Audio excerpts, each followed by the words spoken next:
இன்றைக்கி நம்ம பார்க்க போகிற ரெசிபி பார்த்திங்க அப்படின்னா அடிக்கிற வெயிலுக்கு ரொம்பவுமே ஒரு இதமான கேரளா ஸ்பெஷல் மோர் கறி எப்படி செய்யலாங்கிறத பார்க்கலாம்.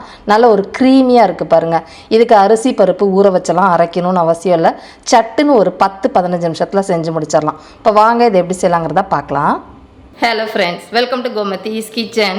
கோமதிஸ் கிச்சனை சப்ஸ்கிரைப் பண்ணாதவங்க சப்ஸ்கிரைப் பட்டனை ப்ரெஸ் பண்ணிக்கோங்க. உடனுக்குடனே அப்டேட் வேணும் அப்படின்னா பக்கத்தில் இருக்க பெல் பட்டனில் ஆல்ங்கிற ஆப்ஷனை மறக்காமல் ப்ரெஸ் பண்ணி வச்சுக்கோங்க. இப்போ இந்த மோர்கறி பண்ணுறதுக்காக 1/2 லிட்டர் அளவுக்கு கெட்டியான தயிரை எடுத்துருக்கிறேன். தயிரை பொறுத்த வரைக்கும் லைட்டாக ஒரு புளிப்பு இருக்கணும். ஃப்ரெஷ்ஷான தயிரில் செஞ்சாலும் நல்லா இருக்காது, அதே மாதிரி ரொம்ப புளிச்ச தயிரில் செஞ்சாலும் நல்லா இருக்காது. முக்கியமாக நல்லா கெட்டியாக எடுத்துக்கோங்க, அப்போ தான் க்ரீமியாக இருக்கும். வீட்டில் நீங்கள் மெஷரிங் கப்பு வச்சுருந்தீங்க அப்படின்னா அதில் தலை நிறக்க 2 கப்பு எடுத்திங்கனாலே உங்களுக்கு 1/2 லிட்டர் அளவுக்கு இருக்கும். இந்த மோர்கறி குறைஞ்சது ஒரு 6-8 பேர் நீங்கள் தாராளமாக சாப்பிடலாங்க. இப்போ இதுக்கு மற்ற சாமான்கள் என்னென்ன போட்டு அரைச்சி செய்யலாங்கிறத பார்க்கலாம். இப்போ இதை அரைக்கிறதுக்காக ஒரு சின்ன மிக்சி ஜார் எடுத்து வச்சுருக்கிறேன். இதில் சேர்க்க போகிறதுன்னு பார்த்திங்கன்னா சின்ன வெங்காயம் கொஞ்சம் பெரிய சைஸில் இருக்கிறதுனால 4 சேர்த்துருக்குறேன். ரொம்ப பொடி வெங்காயமாக இருந்தால் 5-6 சேர்த்துக்கோங்க. கூடவே பார்த்திங்கன்னா காரத்துக்கு தகுந்த அளவுக்கு பச்சை மிளகாய், நான் 4 பச்சை மிளகாய் சேர்த்துருக்குறேன். வரமிளகாயும் போட்டு தாளிக்க போகிறோம், ஸோ அதுக்கேற்ற மாதிரி காரத்துக்கு ஏற்ற மாதிரி சேர்த்துக்கோங்க. கூடவே பார்த்திங்கன்னா ஒரு சின்ன மூடி தேங்காய், ஒரு மூடி தேங்காய் மட்டும் துருவி சேர்த்துக்கலாம். தேங்காய் கொஞ்சம் ஜாஸ்தி போட்டாலுமே நல்லாயிருக்குங்க க்ரீமியாக. அடுத்ததாக இதில் இப்போ மாங்காய் இஞ்சி சீசன் இல்லையா, அதில் நல்ல ஒரு 3 இன்ச் அளவுக்கு இஞ்சியை தோலை சீவி இந்த மாதிரி நறுக்கி சேர்த்துருக்குறேன். இது பார்த்திங்கன்னா வயிற்று குடலுக்கு ரொம்பவே நல்லது. சப்போஸ் உங்களுக்கு இது கிடைக்கலன்னு வச்சுக்கோங்களேன், இது போடணும்னு அவசியம் இல்லை. இஞ்சி மட்டும் ஒரு சின்ன பீஸ் மட்டும் சேர்த்துக்கோங்க. அடுத்ததாக இதில் சேர்க்க போகிறதுன்னு பார்த்திங்கன்னா 1/4 டீஸ்பூன் அளவுக்கு சீரகம் சேர்த்துக்கலாம். இப்போ இதை அரைக்கிறதுக்குன்னு பார்த்திங்கன்னா நம்ம தண்ணிலாம் ஊற்றி அரைக்கக்கூடாது, அப்போ நமக்கு க்ரீமியாக இருக்காது. இப்போ ஏற்கனவே எடுத்து வச்சுருக்கோம் பார்த்திங்களா 1/2 லிட்டர் அளவுக்கு கெட்டி தயிர், அதுலேருந்து கொஞ்சமாக எடுத்து மட்டும் இதில் சேர்த்துக்கோங்க. இப்போ இதை நல்லா நைஸாக அரைச்சி எடுத்துகிட்டு வந்துடலாம். திரும்பவும் சொல்கிறேன், தண்ணி ஊற்றக்கூடாது. இப்போ பார்த்தீங்கன்னா அரைச்சி எடுத்துகிட்டு வந்துட்டேன் பாருங்கள். நல்லா இந்தளவுக்கு கெட்டியாக அரைச்சிருக்கணும், ரொம்ப தண்ணியாக தொரன்னு இருக்கக்கூடாது. இந்த அளவுக்கு அரைச்சதுக்கப்புறமா ஏற்கனவே நம்ம எடுத்து வச்சுருக்கிற தயிரை ஒரு கொஞ்சமாக போட்டு விஸ்கு மாதிரி நம்ம விப்பரில் அடிச்சுக்க போகிறோம். இது எல்லாமே போட்டு நீங்கள் மிக்சிலையும் அரைச்சிக்கலாம், இல்லை நீங்கள் விப்பரோ மத்தோ வச்சுருந்தீங்கன்னா அதில் கூட நீங்கள் கட்டிகள் இல்லாமல் கடைஞ்சிக்கலாம், உங்கள் விருப்பம்தான். ரொம்ப அடிச்சிடாதீங்க, மிக்சியில் தெரிச்சு வந்துடும்.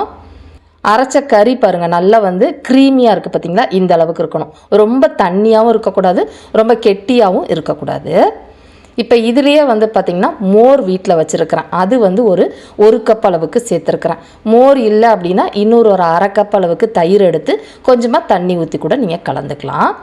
இப்போ இதெல்லாம் சேர்த்து கலந்ததுக்கப்புறம் இதோட கன்சிஸ்டன்சி பார்த்திங்கனாலே தெரியும், நல்லா இந்த அளவுக்கு இருக்கணும்.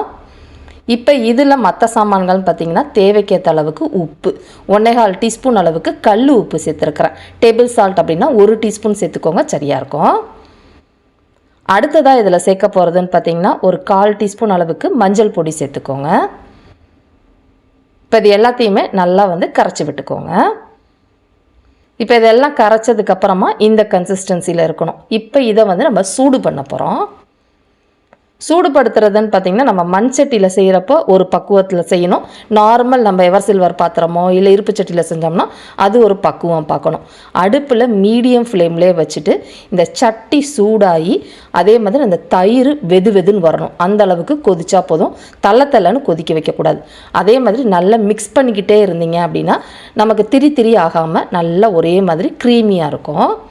இதுவே நீங்கள் மற்ற பாத்திரத்தில் செய்கிறீங்க அப்படின்னா லைட்டாக சூடு அந்த புகை வரும் பாருங்கள், அந்த அளவுக்கு இருந்தால் போதும். இப்போ எனக்கு சட்டி சூடாயிடுச்சு, ஏன்னா எடுத்து வச்சதுக்கப்புறமா அந்த சட்டி சூட்டில் அந்த மோர்கறி கொஞ்சம் சூடாகும். அதனால் இந்த டைம் நம்ம எடுத்து வச்சுட்டு இதுக்கு ஒரு தாளிப்பு கொடுத்துடலாம். இப்போ இதை தாளிக்கிறதுக்காக ஒரு பாத்திரத்தில் தேங்காய் எண்ணெய் சேர்த்துக்கோங்க. கேரளா ஸ்டைல் அப்படின்னாலே தேங்காய் எண்ணெய் தானே ஹைலைட்டு. அதுலேருந்து 1 டீஸ்பூன் அளவுக்கு மட்டும் சேர்த்துக்கலாம். ரொம்ப அதிகமாக எண்ணெய் சேர்க்கணுன்னு அவசியம் இல்லைங்க. எண்ணெய் நல்லா காஞ்ச பிறகு இதில் தாளிக்கிறதுக்காக 1-1 1/4 டீஸ்பூன் அளவுக்கு கடுகு சேர்த்துக்கோங்க. இப்போ இந்த கேரளா ஸ்டைல் மோர் கறி அப்படின்னாலே கொஞ்சமாக வெந்தயம் ஒரு 1/4 டீஸ்பூன் போடுவாங்கங்க. நம்ம பொதுவாக தமிழ்நாடு பக்கத்தில் பார்த்திங்கன்னா வெந்தயம் போட மாட்டோம். பட் இது போட்டு பாருங்கள், நல்ல வாசனையாக இருக்கும். இப்போ போட்டிருக்கிற கடுகு வெந்தயம் நல்லா பொரிஞ்சு இந்த அளவுக்கு செவந்ததுக்கு அப்புறமா ஒரு 3லேருந்து 4 வரமிளகாயை கிள்ளி விதையெல்லாம் எடுத்துட்டு மிளகாயை மட்டும் சேர்த்துருக்குறேன். இது எண்ணெயில் செவக்கிறப்ப அந்த வாசனை நல்லாயிருக்கும். விதையோடு போட்டுட்டிங்க அப்படின்னா காரம் அதிகமாக இருக்கும். அதனால் விதையெல்லாமல் போட்டு செவக்க விடுங்க. கூடவே ஒரு இனுக்கு கருவேப்பிலையும் உருவி போட்டுட்டு தேவைக்கேற்ற அளவு சின்ன வெங்காயம் சேர்த்துக்கோங்க. மோர்கறி அப்படின்னாலே உடம்புக்கு குளிர்ச்சி இல்லையா, அதனால் சின்ன வெங்காயம் உங்களுக்கு எவ்வளோ வேணுமோ சேர்த்துக்கோங்க. எனக்கு நிறைய வெங்காயம் போட்டால் பிடிக்கும், அதனால் ஒரு 15 சின்ன வெங்காயத்தை நறுக்கி சேர்த்துருக்குறேன். இப்போ இது வதங்கிக்கிட்டு இருக்கப்பே இந்த வெங்காயத்துக்கு மட்டும் தேவையான அளவு உப்பு ஒரு 1/4 டீஸ்பூன் அளவுக்கு போட்டு வதக்கிக்கோங்க. இந்த வெங்காயம் க்ரன்ச்சியாக பிடிக்கும் அப்படின்னா பாதி வேக்காடு மட்டும் வதக்கி எடுத்துக்கோங்க. இல்லை எனக்கு பச்சையாக இருந்தால் பிடிக்காது அப்படின்னா நல்ல வேகிற அளவுக்கு வதக்கி இந்த அளவுக்கு எடுத்துக்கோங்க. இப்போ தாளிப்பு ரெடி ஆகிடுச்சு. இப்போ இந்த தாளிப்பை நம்ம ஏற்கனவே எடுத்து வச்சுருக்குறோம் பார்த்திங்களா, அந்த குழம்புல சேர்த்துடலாம். இப்போ இந்த மோர் கறி நல்லா தொட்டு பார்த்திங்கன்னா சூடாக இருக்கும். சப்போஸ் சூடாக இல்லை அப்படின்னா இன்னும் கொஞ்சம் நேரம் அடுப்பு சூடு பண்ணிக்கலாம். பட் எனக்கு இந்த கன்சிஸ்டன்சியில் எடுத்துக்க போகிறேங்க. ஏன்னா இன்னும் இந்த சட்டி சூட்டுக்கே இந்த மோர் கறி நமக்கு சூடாகும். இதுக்கு நம்ம காய்கறிகள்லாம் சேர்க்கணும்னு அவசியம் இல்லை. வெறும் வெங்காயம் மட்டும் போட்டு சட்டுன்னு ஒரு 15 நிமிஷத்தில் செஞ்சு முடிச்சிடலாம். ரொம்ப நல்லா டேஸ்ட்டாக இருக்கும். இப்போ உங்களுக்கு பார்க்குறப்ப இந்த மாதிரி லைட்டாக தண்ணியாக இருக்கு இல்லையா, இன்னும் கொஞ்சம் ஆற இன்னும் கொஞ்சம் கெட்டிப்படும் உங்களுக்கு. இப்போ அவ்வளோதாங்க, சூப்பரான மோர் கறி ரெடி ஆகிடுச்சு. இப்போ அந்த பேஸில் உங்களுக்கு காட்டினப்போ கலர் வேறு மாதிரி இருக்குது பார்த்திங்களா. இப்போ டைனிங் டேபிளில் வச்சு காட்டுறேன். வெளிச்சத்தில் அதோட நிறம் எவ்வளோ மஞ்சளாக க்ரீமியாக இருக்குது பாருங்கள். சூப்பராக இருக்கும். கட்டாயமாக ட்ரை பண்ணி பாருங்கள். இதே மாதிரி அளவுகளோட இந்த கேரளா ஸ்பெஷல் மோர் கறியை நீங்களும் செஞ்சு பாருங்கள். செஞ்சு பார்த்துட்டு எப்படி இருக்குது அப்படிங்கிறத கமெண்ட் பண்ணுங்கள். வீடியோ பிடிச்சிருந்தாலும் கமெண்ட் பண்ணுங்கள். லைக் பண்ணுங்கள், ஷேர் பண்ணுங்கள். மறக்காமல் கோமதீஸ் கிச்சன் சேனலையும் சப்ஸ்கிரைப் பண்ணி வச்சுக்கோங்க. தேங்க்ஸ் ஃபார் வாட்சிங்.